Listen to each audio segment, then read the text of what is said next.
Hi everyone and welcome to my channel. My name is Lindsay Adreon and I am so excited to be a part of day 4 of the 5 days of video hopping we will be doing for the Save the Crafty YouTuber video hop.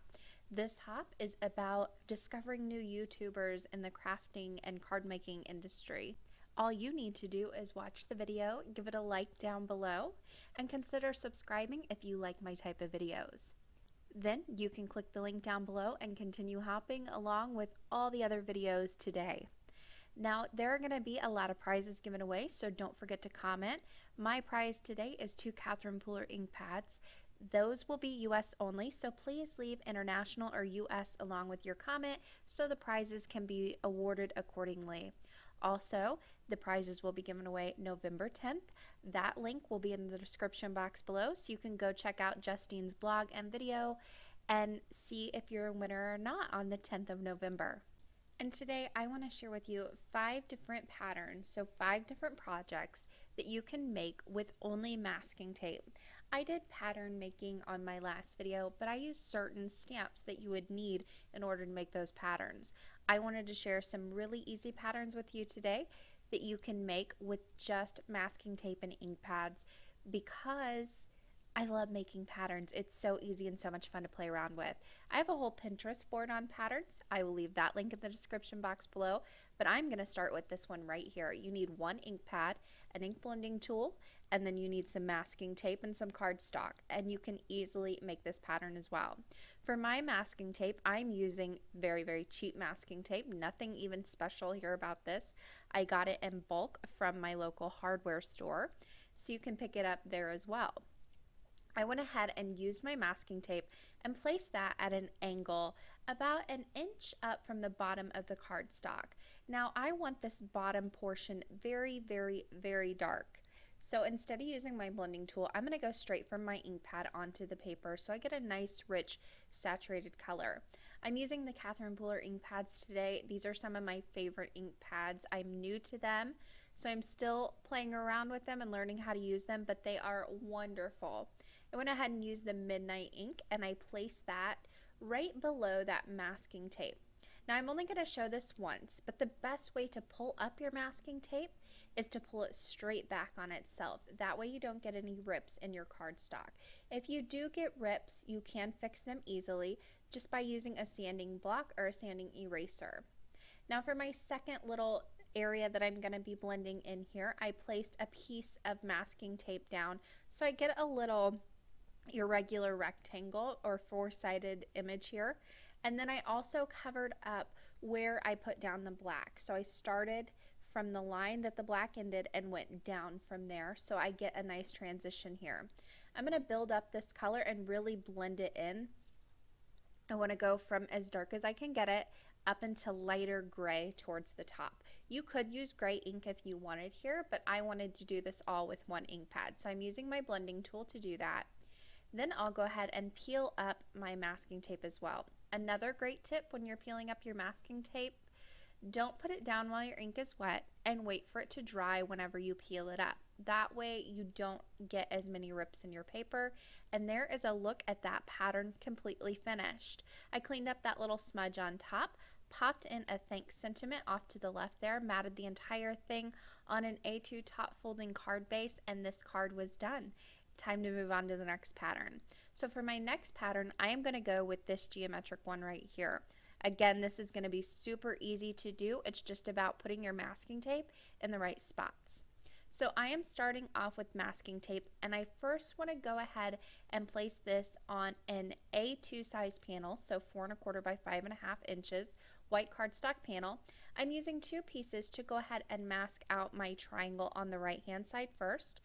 So I'm coming in from the right hand side, putting them both at an angle, and I want to make sure that the triangle ends up in the bottom right hand corner. I like to do all of my blending on an extra sheet of just scrap computer paper that I have because it catches all the extra ink. I don't have to clean up my work surface, and it cuts down on smudges that way.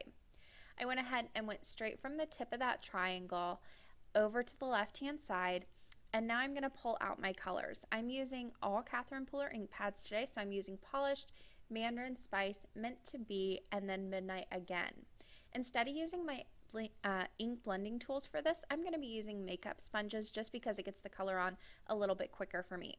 Now the nature of these ink pads are they go on a little bit splotchy at first, but as they dry, they sink into the paper, they settle down a little bit, and they blend together beautifully. So what you see is not what you're going to get the finished result. You'll see once it dries on the paper, it looks beautiful. So once I had that all blended in with some mandarin spice, I went very heavy with that color. I'm going to go ahead and put some painter's tape over that to protect the color. Then I'm going to come up about an inch and mask off an area over to the left again. This is going to be for my little polished ink. So again, I'm using a makeup sponge. These are very, very cheap and very easily accessible. And then I needed to create some smaller pieces of masking tape for my next areas that I'm blending in. Now you can do this with smaller pieces of masking tape, but I don't have the room to store a bunch. So I just like to put it on my paper trimmer and then cut the size I need. So I'm going with 1/4 of an inch here. Then I can go ahead and mask right above where I ended my polished area that I blended in. That's going to keep a nice white space for me. I also cut another 1/4 inch piece of the masking tape, and I will put that about 1.25 inches above where I put my last 1/4 inch strip. Now these are both going to be the same color, which is meant to be, so I can very quickly blend these in with that ink. This is a little bit lighter, so I did have to put a couple more layers on to get the intensity that I wanted, but with that makeup sponge, it's really easy to get the color on there and get it on quickly. You can see I'm not even taking any time to really go in between each little painter's tape that I have there because it's the same color. So that made it super quick as well. I pulled up all the masking tape from those areas, and now I'm going to come in and mask off my little triangle area right outside of the lines. This is going to protect all those colors that I put down earlier. Now I added some blue painter's tape to this just because it's a little bit heavier and I didn't want the midnight to seep underneath and get contaminated by those other colors. So if you don't have the blue painter's tape, you can use that, or you can just double up your masking tape, which I could have done here too. I went ahead and put on my midnight ink, peeled up all my painter's tape, and I am left with this gorgeous pattern. I absolutely love this card. It's probably my favorite of the ones I've made, and I finished it off very quickly. I stamped Happy Birthday to You from a Simon Says stamp set just in those little white areas, popped the whole thing on an A2 top folding card base. I did trim the panel down slightly, and that card was good to go. For my next pattern, I'm using this photo as inspiration.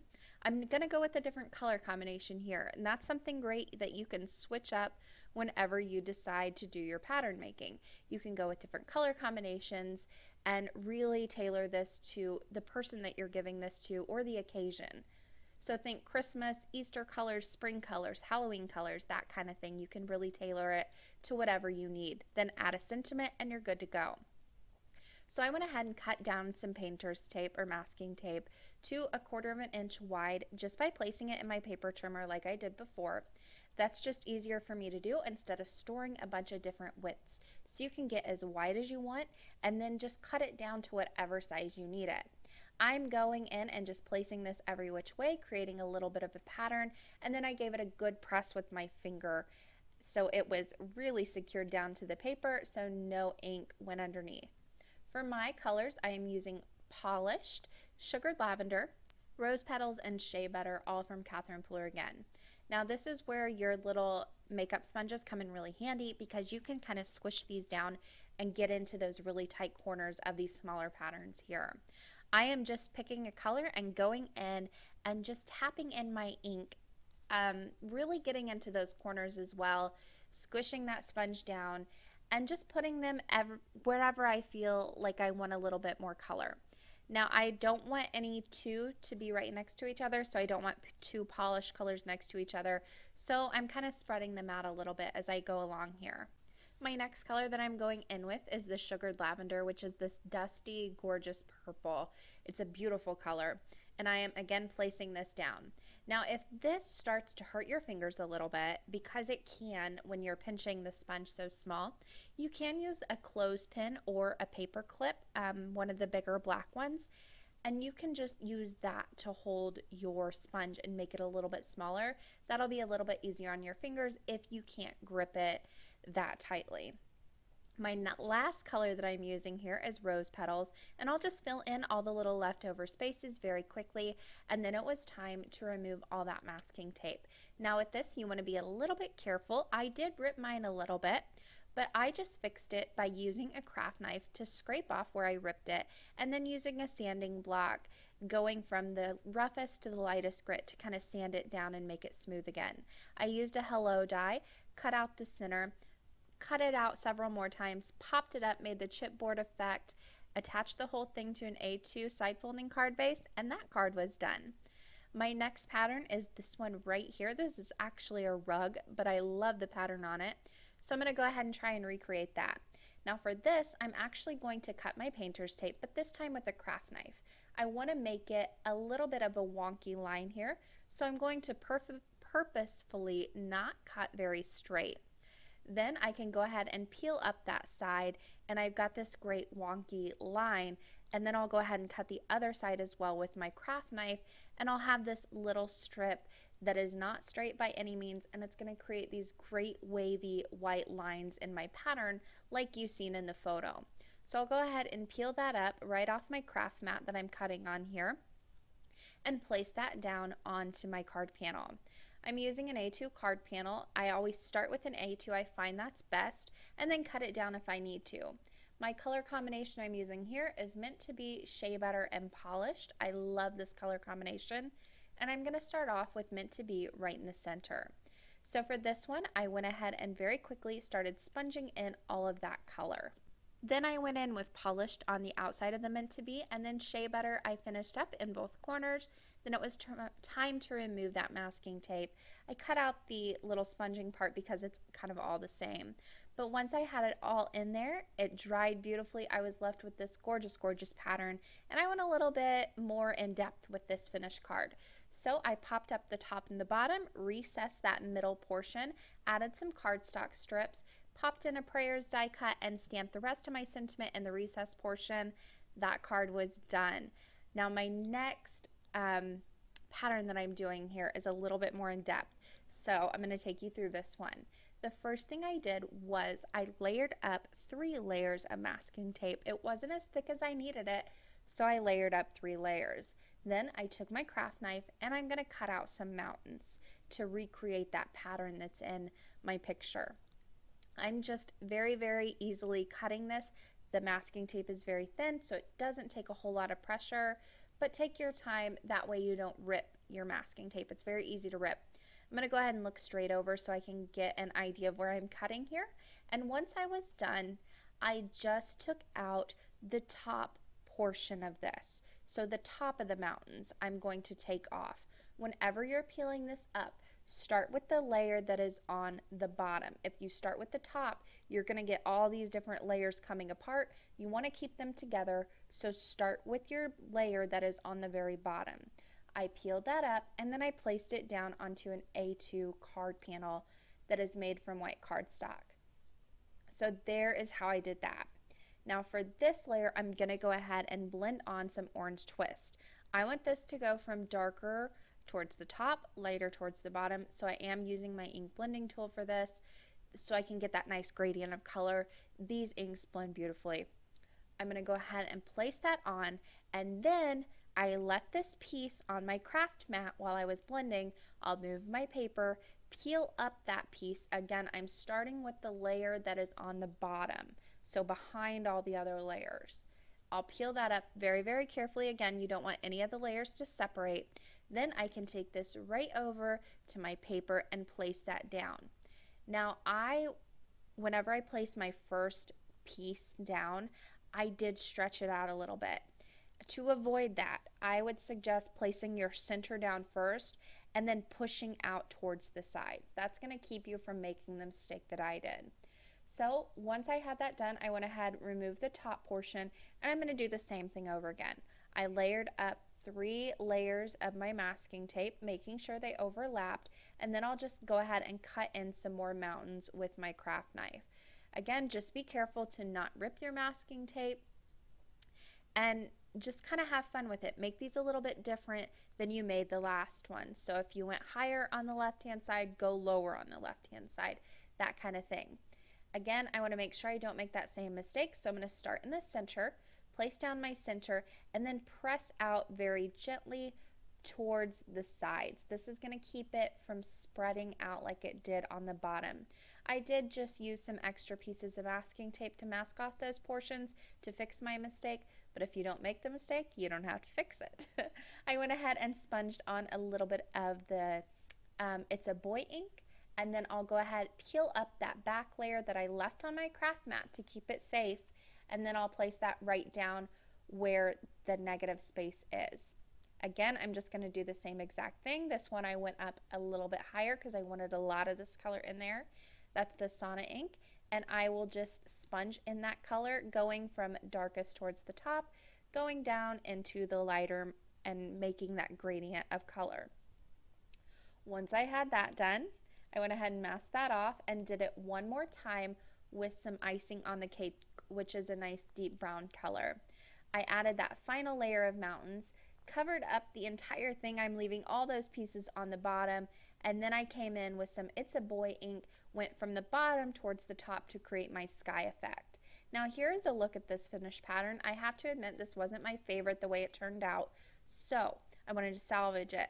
I cut it down into some bookmarks, which is a great way to fix all those mistakes that I made. And then I just added some craft paper on the back, popped on a little sentiment, added a tassel, and those were done. It ended up beautiful. Here is a final look at all 5 of those patterns and projects completed and ready to go. Now, if you have questions about supplies, ink colors, that's all going to be listed in the description down below. Do not forget to hop on over to the next video in the hop. It's going to be a great one. I want to thank you guys so much for watching today. There are going to be links on the left side of your screen. You can subscribe to my channel over there as well if you're interested in that. Don't forget to like and comment so you can be entered into the prize drawing. Happy crafting, everyone.